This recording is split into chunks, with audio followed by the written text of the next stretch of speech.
एक बार एक व्यक्ति ने मुझसे एक प्रश्न किया कि महाराज जी, दया और कृपा में अंतर क्या है? मैंने कहा दया मानव करता है और कृपा ठाकुर जी करते हैं। कृपा कभी मानव नहीं करता, कृपा ठाकुर जी करते हैं और दया मानव करता है। और कृपा दया में दूसरा भेद यह है कि दया की जाती है और कृपा बरसाई जाती है। दया में एक उसका सीमित आकलन होता है, इतनी ही करनी है दया।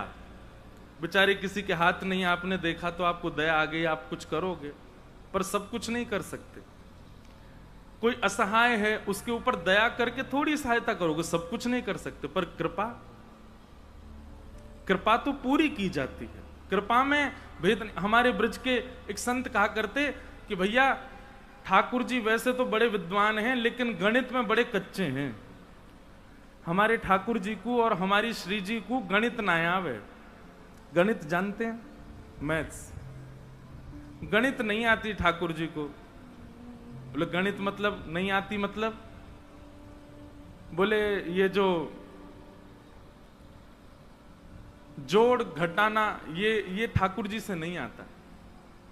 ठाकुर जी से आप यूं कहो कि ठाकुर जी मैं महीना में एक बार वृंदावन आऊंगो, महीना में 4 बार वृंदावन आऊंगो, महीना में 2 बार एकादशी व्रत करूंगो, या के बदले मुंह पे कृपा कर दो। तो ठाकुर जी कहें देख भैया मेरो सिर घूम गो तेरी बात सुन के। तू 4 बार वृंदावन आवेगो, 2 बार एकादशी व्रत करेगो, कितनी गिनती भाई मुंह पतो ना है।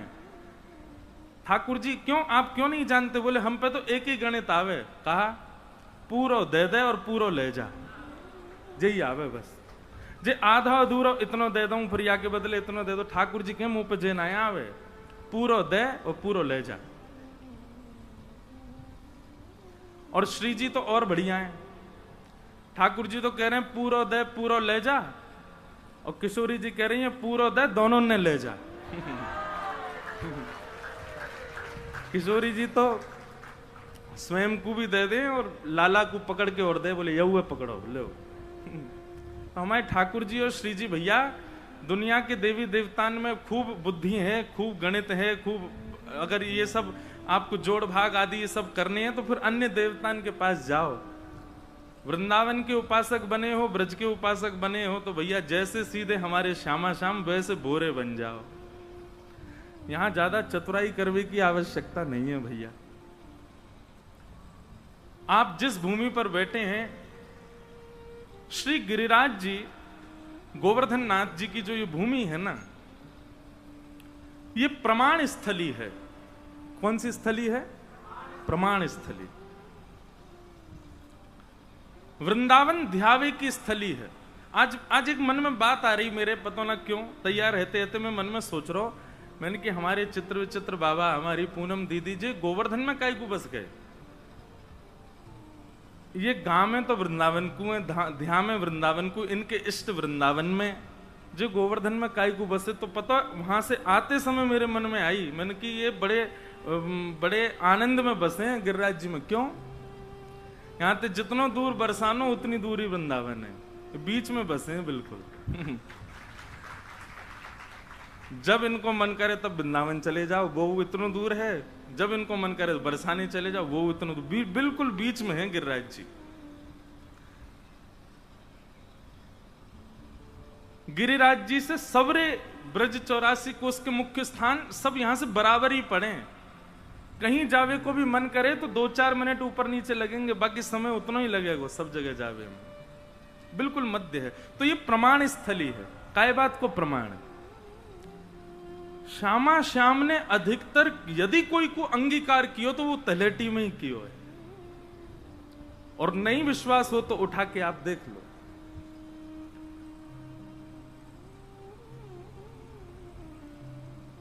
कितने वैष्णवन को स्वीकार यही तलेटी में कियो है ठाकुर जी ने।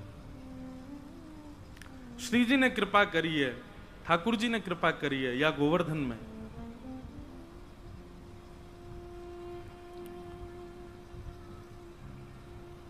तो ऐसा ये गोवर्धन धाम है भैया, ये प्रमाण स्थली है। हमारे ठाकुर जी कोई से मिलवे को मन बनावे तो या तो यमुना जी को पुलिन निश्चित करके रखें या फिर श्री गिरिराज जी की तलेटी। श्री सूरदास जी महाराज नित्य पद रचना करके गायो करते और दर्शन के समय श्री गिरिराज जी में ऊपर श्रीनाथ जी के मंदिर में जाकर के सेवा कियो करते। 12 साढ़े 12 बजे हमारे वृंदावन में ब्रजमंडल में सबरे मंदिर बंद है जाए। मैं कथान में बतायो करूं कि वह समय ठाकुर जी पौढ़े ना आए, वह समय ठाकुर जी आराम ना करें। ठाकुर जी वह समय गैया चरावे जामे, वो गैया चरावे को समय ठाकुर जी को। और बाकी संप्रदाय अनुसार भावानुसार सब जगह अलग अलग रीति है, पर अधिकतर सब जगह भाव यही है कि ठाकुर जी गैया चरावे गए हैं। पर श्रीनाथ जी आपके जब राजभोग के दर्शन विश्राम होते तो राजभोग के दर्शन अनोसर हेवे के बाद, कपाट बंद है जावे के बाद सब मंदिर से चलो जाते अपने अपने कक्षन में, और ठाकुर जी खिड़की से निकल करके दौड़ के जाते सूरदास जी की कुटिया में। सूरदास जी को दिखाई तो देवे ना है, चुपचाप ठाकुर जी जाकर के बैठ जाते और कोने में विराजमान है करके थोड़ी पे हाथ धर के सूरदास जी को देखते ही रहते बस। सूरदास जी नए नए पद बना बना करके गायो करते, ठाकुर जी बैठ करके उनको श्रवण करते रहते। अच्छा एक बात बताऊं, पता तो सूरदास जी को भी है कि ठाकुर जी आते हैं। और एक बात कहूं, ये पद की रचना होनो या कोई भाव मन में आनो और आप वाकु शब्द में पिरो करके लिख दो, ये तभी संभव है सके जब ठाकुर जी समीप हो। हमारे चित्र विचित्र महाराज जी बना के गामे ऐसे सुंदर सुंदर पद, हमारी पूनम दीदी गामे। ये रचना हमेशा ना है सके, ये रचना मैं कितना विचार कर लूं, कछु लिखूंगा होगा ही नहीं। लेकिन सूरदास जी की जब हम जीवन शैली पढ़ें तब ऐसा अनुभव आवे कि ये रचनाएं तभी होंगे जब श्यामा श्याम समीप होते होंगे। उन्हीं के स्पर्श से ही हम में ये भाव आता होगा कि अब कछु लिखें और कछु बनावें और गावें और गा करके वो सबको रिझावें। सूरदास जी नित्य पद गायो करते, ठाकुर जी बैठ के सुनो करते।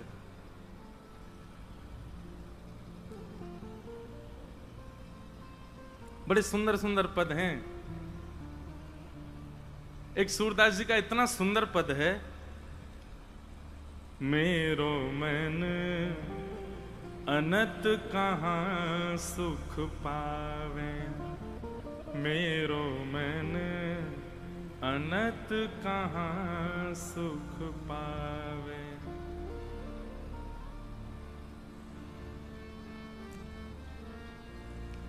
जैसे पंछी उड़ जहाज ते, जैसे पंछी उड़ जहाज ते, पुनी जहाज पे आवे,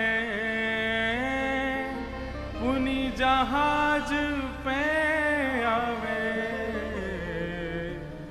मेरो मन अनंत कहाँ सुख पावे, मेरो मन अनंत कहाँ सुख पावे। जैसे पंछी उड़ जहाज ते, पुनी जहाज पे आवे। जहाज का पंछी उड़ जाए, चाहे कहीं भी जावे, लेकिन वो लौट करके अपने जहाज भी आता है। या फिर किसी वृक्ष पर बैठा पंछी कहीं भी उड़ के जाए, लौट के तो वहीं आएगा, ठौर तो वही है। हम आप सबकी पता है भक्ति का उद्देश्य क्या होना चाहिए कि एक ठौर मिले। हम अभी ठौर नहीं समझ पाए अपने। ठौर मतलब गंतव्य, ठौर मतलब एक स्थिर स्थान, अभी तक हम निश्चित नहीं कर पाए। गुरु दीक्षा लेने का अभिप्राय क्या होता है कि हमको एक ठौर मिल गई है। अब हम श्री हरिदास जी महाराज के उपासी है गए, उनकी बताए गए मार्ग पर हम चलेंगे, अब वही हमारो कल्याण करेगा, ये ठौर मिल गई। अब हम वल्लभ कुल के अनुयायी है गए, हमारी ठौर वल्लभ कुल है। वल्लभाचार्य जी ने जो रीति बताई वाको पालन हमको करना है। हम श्री रामानुजाचार्य जी के शिष्य परंपरा में हमारी ठौर रामानुज संप्रदाय है। हम श्री गौड़िया वैष्णव संप्रदाय से हैं। श्री महाप्रभु जी के द्वारा बताए गए जो मार्ग हैं वही हमारी ठौर है। अब इनमें भिन्नता हो सकती है कई बार। अब एकादशी को व्रत हमारे वृंदावन में कई परंपराओं में एकादशी व्रत पे यूं विचार करें कि भैया जो कल प्रसाद है वो आज अन्न कैसे है सके, वह अन्न को हम स्वीकार ना करें, ये कैसे संभव है सके, या हमारे वो एकादशी ना करें। अब उनकी रीति में वो उद्देश्य उचित है, आपको अपनी रीति का पालन करना है, आपको अपनी गुरु परंपरा का पालन करना, वही हमारी ठौर है, उसी से ही कल्याण। उनका कल्याण एकादशी ना करने से ही होगा और हमारा कल्याण एकादशी करने से ही होगा। उसमें वाद विवाद नहीं होना चाहिए। अरे अरे उनके प्रति हीन भावना मत रखो, ये ऐसो कर रहे हैं, जे ऐसो कर रहे हैं, जे यूं कर रहे हैं, त्यों कर। सबके अपने अपने भाव हैं, तुम बीच की बुआ क्यों बन रहे हो? लेकिन एक ठौर पकड़ो। और यदि दीक्षा अभी तक नहीं हुई है तो दिशा पकड़ो, एक दिशा ग्रहण कर लो, वह दिशा को पालन करना प्रारंभ करो और प्रतीक्षा करो, एक दिन ठौर मिलेगी।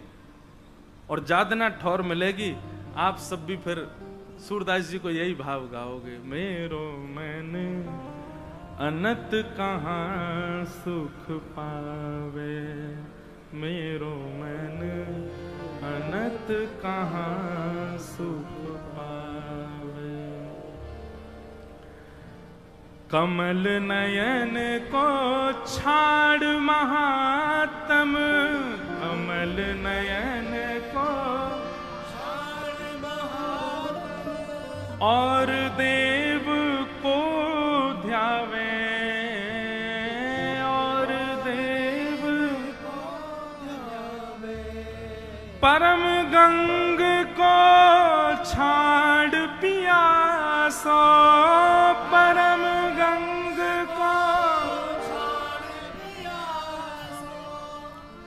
गावे में ऐसी चूक मत करो, जब ऊंचा स्वर आवे तो सांस बल्ले करो, जैसे चित्र महाराज जी कर्मा में ऐसी जोर की सांस भर के गाय करो भैया। और सुनो, जब भूमि पे आप बैठे हो यहां गावेते ही ठाकुर जी प्रसन्न भय।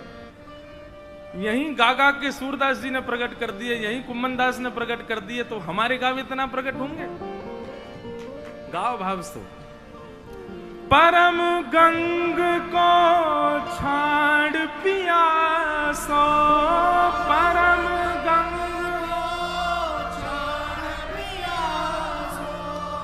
दुर्मति कूप खनावे, दुर्मति कूप खनावे। श्री सूरदास जी की वाणी कह रही है कि जिस प्रकार गंगा जी के निर्मल जल को न पी करके एक पुराने कुएं के जल को पीने में जिसकी आस्था हो, वो व्यक्ति वैसा ही है जो श्री कृष्ण को छोड़ के अन्य देव के प्रति भाव रखे।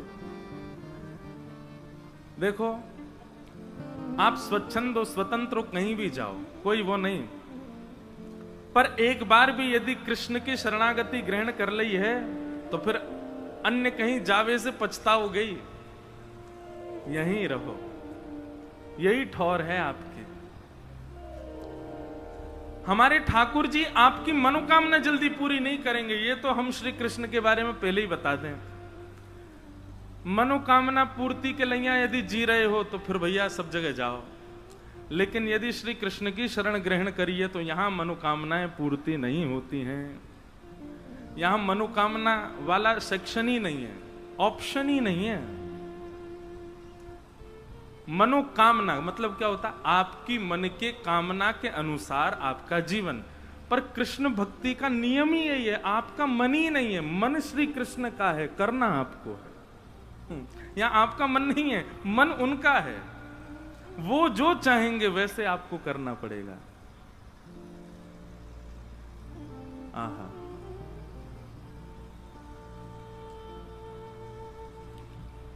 सूरदास प्रभु काम धैनु तजी, सूरदास प्रभु काम छेरी कौन दुहावे, छेरी कौन दुहावे। कामधेनु गैया को छोड़ के अन्य जीवन को दूध कौन काढ़े भैया? जब कामधेनु गैया है तो फिर वही को दूध काढ़ो ना। मेरो मन अनत कहाँ सुख पावे, मेरो मन अनत कहाँ सुख पावे। सूरदास जी की कुटिया में नेत्र नहीं है सूरदास जी के, और सूरदास जी बैठे बैठे गा रहे हैं, और वहीं कोने में बैठ करके श्याम सुंदर थोड़ी से हाथ लगाए, नेत्रन से नीर गिर रहे हैं और श्री सूरदास जी को श्रवण कर रहे हैं। श्री गिरिराज जी में ऊपर श्रीनाथ जी के मंदिर में जैसे ही 4:30-5 आज के समय के अनुसार जैसे ही घंटे घड़ियाल बजते, मंदिर खुलवे को समय आता, ठाकुर जी अपनी पीतांबरी को कस करके महाराज दौड़ के जाते गिरिराज जी पे, और गिरिराज जी में जाकर के खिड़की से भीतर जाके सोई ठाकुर जी खड़े रह जाते। गुसाई जी ने कपाट खोल दिए, ठाकुर जी की सांस चल रही है, दौड़ के आए हैं। गुसाई जी कहें जय जय कैसे हाँप रहे हो?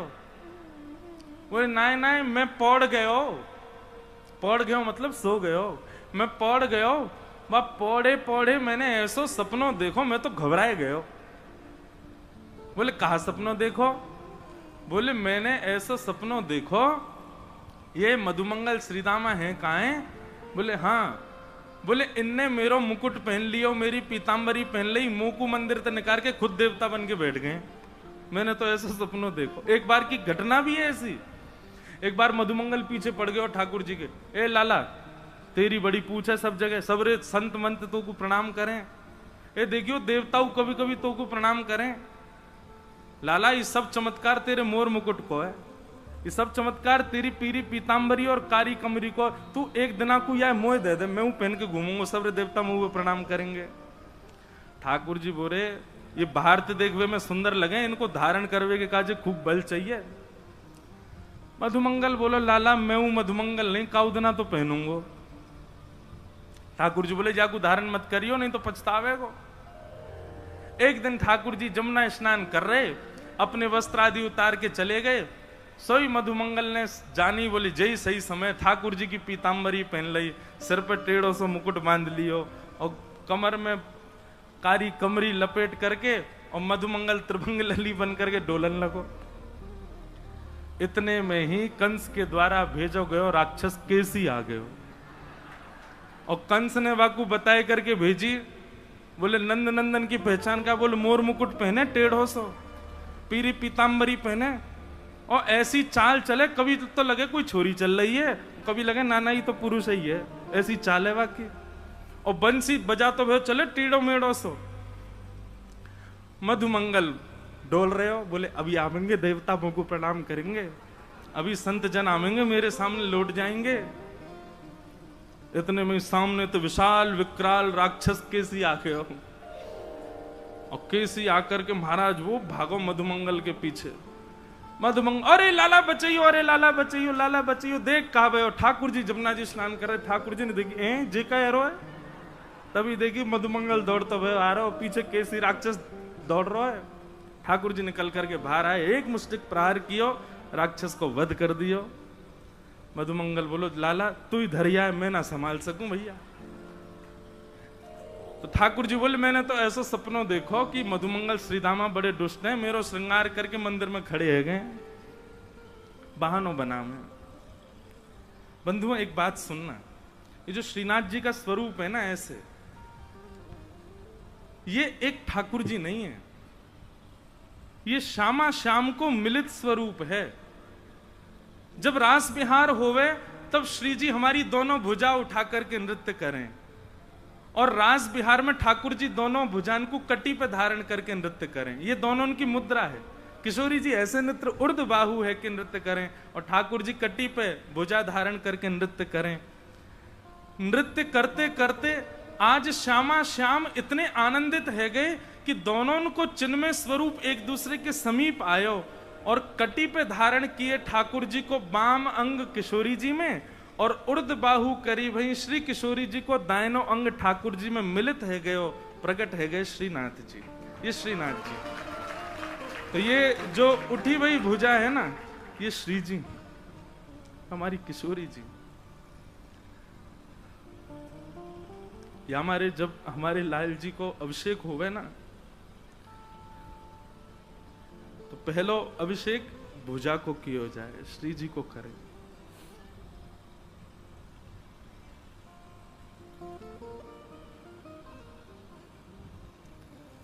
अद्भुत, यही मारे तो उनको नाम श्रीनाथ, श्री यानी राधा, और राधा के जो नाथ वो श्रीनाथ।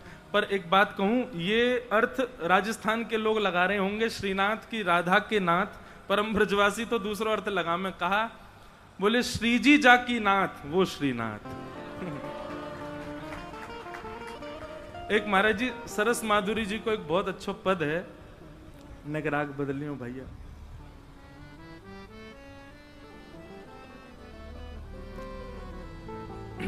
जैसे श्री विठल विपुल देव जी को पद है, हमारे माई श्यामा जू को राज, ऐसे ही श्री सरस माधुरी जी को एक पद है,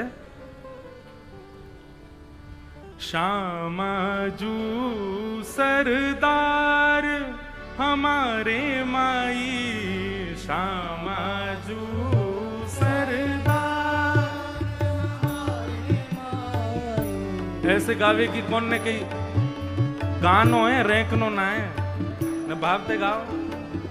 श्यामा जू सरदार हमारे माई, श्यामा जू सरदार हमारे माई, श्यामा जू सरदार हमारे माई, श्यामा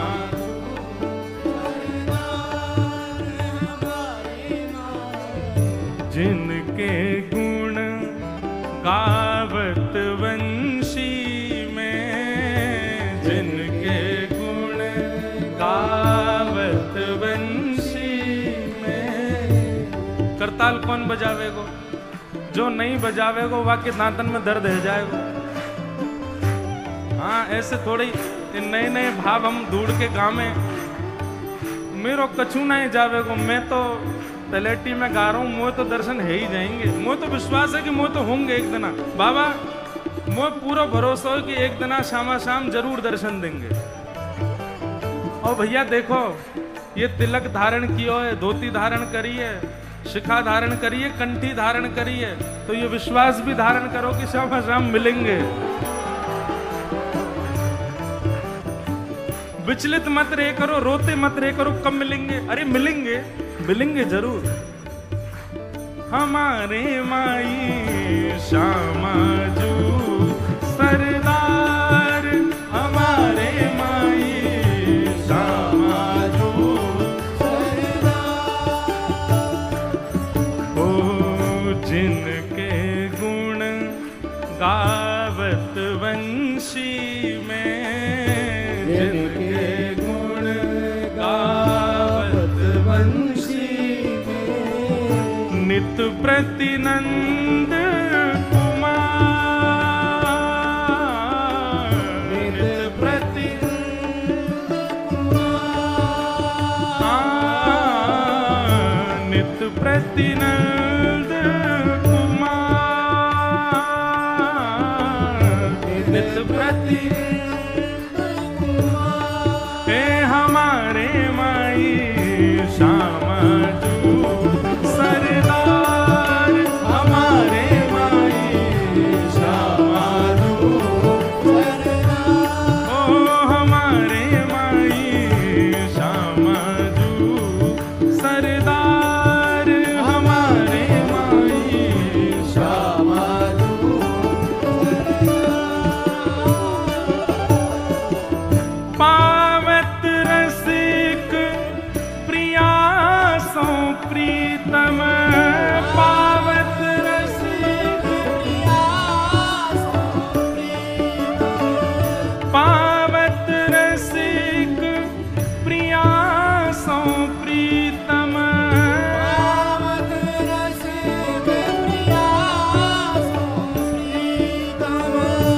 नवल निकुंज बिहार हमारे माई, नवल निकुंज बिहार हमारे माई, श्यामा जो सरदार हमारे माई, श्यामा जो सरदार हमारे माई, श्यामा जो सरदार हमारे माई, श्यामा जो सरदार। श्री सरस माधुरी जी को इतना सुंदर भाव है कि ठाकुर जी कहा करें, जब रास बिहार में निकुंज में प्रवेश करें ना, तो श्री जी के श्रृंगार को ऊपर से नीचे तक निहारें और श्री जी को देखने के बाद में ठाकुर जी उनको एक बीच स्थान में बैठा दें और बैठावे के बाद क्या करें, बोले ऐसे घूमें चारों तरफ और फिर ये तो समझ में आवे कि परिक्रमा कर रहे हैं, फिर उल्टे घूमें और फिर आगे पीछे घूमें, दोनों तरफ एक विचित्र प्रकार की परिक्रमा करें। ठाकुर जी पहले यूं घूमेंगे, फिर यूं घूमेंगे, फिर आगे पीछे घूमेंगे। ललिता विशाखा बोली, अरे लाला जी कहा कर रहे हो? बोले आज किशोरी जी बड़ी प्यारी लग रही हैं, तो राई ना लेके आए हो संग में, तो स्वयं ही नजर उतार रहा हूं श्री जी की। अपने आप ही नजर उतार रहे हैं श्री जी की। श्री सरस माधुरी जी वर्णन कर रहे हैं या भाव को, सरस माधुरी रस बस है पिया, सरस माधुरी रस बस है पिया, सरस माधुरी रस बस है पिया, सरस